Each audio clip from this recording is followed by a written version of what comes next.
All right, so now we're gonna go over how to use the app, how to use MyFitnessPal. Very basic. There's a lot of stuff here. I promise you it's not that complicated. Once you get used to it, give it about 1 to 3 days and you're set for life. This is a fundamental habit that's gonna set you up for life to master this area of your life forever. So it's 100% worth you listening now and setting this up so that you never have to struggle with fitness ever again, okay? That's my promise to you. So you have the main stuff here. You have your calories in the front, the weight that you can put in here. I'd actually recommend not to put it here because I'd ideally like to have you putting it in on the Trainerize app. All you have to worry about on the bottom, you see the widgets here on the bottom. Go to diary. Under breakfast, you're going to hit add food and you're going to search for a food here. Let's do an easy one. Let's do an egg. Okay? Let's say I had 2 eggs for breakfast. So you're going to see here we have a bunch of options. What you can do is kind of have a quick scroll, see what the average calories look like and make sure that they're all pretty consistent. If they are inconsistent, try to take your best guess. Some might be 50, some might be 90, for example. In this case for eggs, it's an easy, safe bet. Usually whole foods tend to be the easiest thing to track. When you start getting into like hot dogs or anything like that, or hot dog buns, ideally you want to be tracking the brand as well. They used to have an option to scan the barcode and it would just pop it up for you. Now, unfortunately, you're going to have to pay for premium as of this recording, which I don't recommend doing unless money isn't an issue for you and the $30 is worth the time saving. But in general, what I would do is put in the brand name and all that stuff. That way you can actually see, and we'll go over that in a second. But for whole foods, you're usually good to go. Most of them are going to be pretty much the same. So we're going to go here and tap on egg. Now, as you see here, you have the number of servings and the serving size. We're going to get into that in a second. You can have like one medium. You can see here with the serving size, you can actually choose, the servings, you can choose different inputs. So if you have a scale, you can measure in cups, depending on what it is. So if we're talking about rice, I like to usually measure in cups. So oatmeal, rice, stuff like that. I usually measure cups. Cereal sometimes. You can measure that in cups. Milk, like almond milk, I measure that in cups. Meat, I usually weigh. Now we're going to get into the lazy way of doing it, which I don't recommend. But if you're really lazy, there's an option for that as well. For now, we're going to keep it as one large. Number of servings, we're going to change that to 2. As you can see here, and it shows you everything that you need to know in terms of carbs, how much fat, how much protein you've had, and how many calories it is. So we're going to go ahead and click on the check mark there. In fact, I'm going to go here. Now, the cool thing about this is you'll start building up a history. So the more things that you put in on the app, most of us, we eat about 80% of our food is about the same every single day. So when you start building up a reservoir, you can quickly tap on the plus icon and add everything. I pretty much primarily do this because I personally eat the same foods more or less every single day.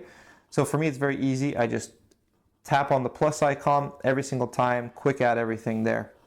So that makes everything nice and easy. Now, because we only had 2 large eggs here, not 4 today, we're going to hold on this, delete entry here. Okay? So now you can see on the total here, you can have the total calories that you have versus how much you have remaining. I wouldn't worry about the remaining part. You don't really need to change the goal. We can go over how to change the goal later on. But in general, making sure that your calories and everything are set up here. So one thing I want to go over is chicken breast. So we're going to actually do chicken breast. That can be one of the most important things I like to add with any meal plan. It's very high in protein, low in fat. It's a very easy one to do. There's a lazy way to do this. I prefer the more accurate version just because you want to make sure there's no variance on the day-to-day. But in general, you can click on the chicken breast here. If you see this, you can just tap away from it. Same as usual. Here you can change the serving size. If you're really lazy, you can just do 1 medium breast, and that will kind of give you an overall rough estimate. What I personally do and what I recommend you do is tap on the serving size, and I actually like to look for the ounces option, or you can do grams if you like to measure in grams. But what you can do here is basically, I look for 1 ounce, and then I'll choose, I used to have anyways about 4 ounces. Now I have about 8 ounces. But for the situation of the demonstration, we're going to choose 4 ounces of chicken breast, and I'm going to usually weigh that once it's cooked and everything, and once it's on the plate. So 4 ounces of chicken breast, you can see here 200 calories, 6.2 grams of fat, 33 grams of chicken. A little bit of extra effort, about 10 more seconds, but it gives you a much more accurate idea. So we're going to go ahead and add that in.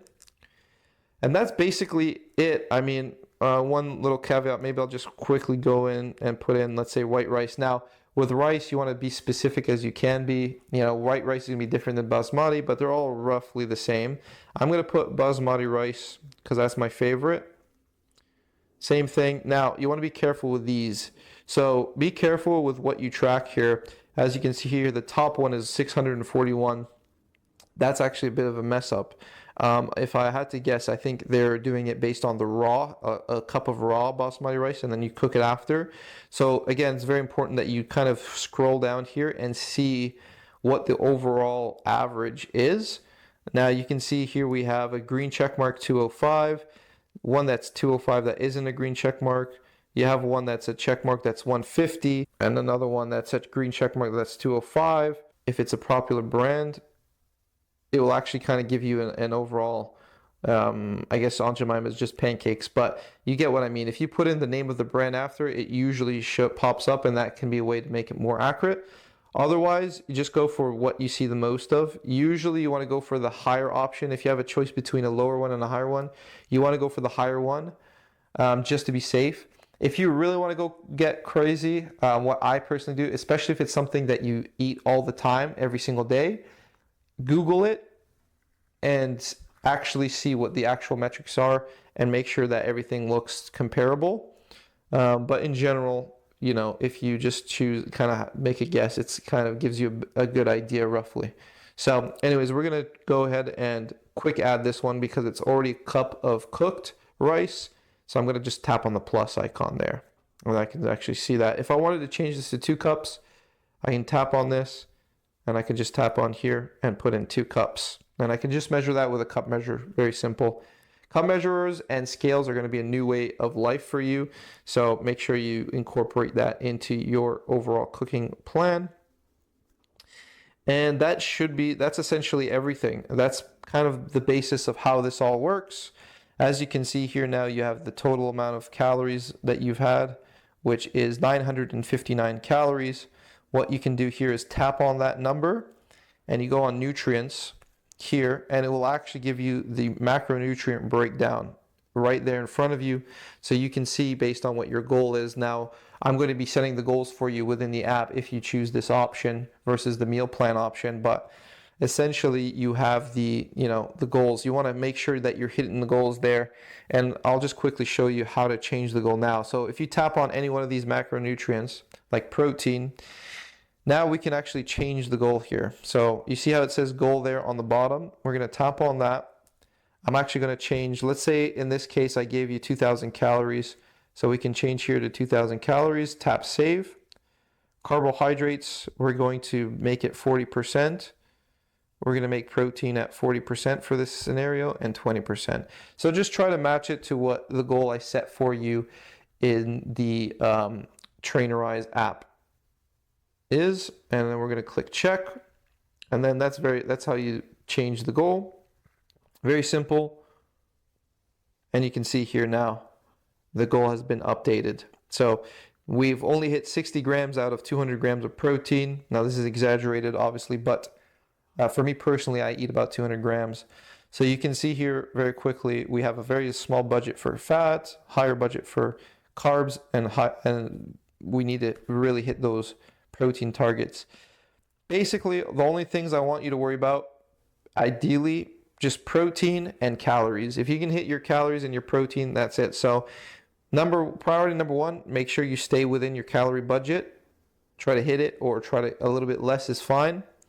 Number 2, make sure you have your protein goal, and you can do that real quick by just tapping on the food icon here, the number above food, and then it should just pop up. Once you set it up to nutrients, it should automatically go there by itself to the nutrients tab, and you should see the protein there. So you can see we only hit 60 grams of protein today instead of the 200 grams. So we really need to up the protein, maybe a lot of chicken breast, maybe a lot of extra lean ground beef, something that's high in protein, low in carbs, and low in fat, just to kind of give you that boost for the day. Okay, that should be pretty much, that's everything that I wanted to go over. That's kind of how it goes. Again, it can be a little bit complicated in the beginning. There's a tiny bit of a learning curve, but honestly, it really shouldn't be. It should be very straightforward. Hopefully this video gives you a little bit of insight on how to do it. And of course, if you have any other questions, you can, message me directly, and I'll get back to you with some troubleshooting on that. Hope this video helps.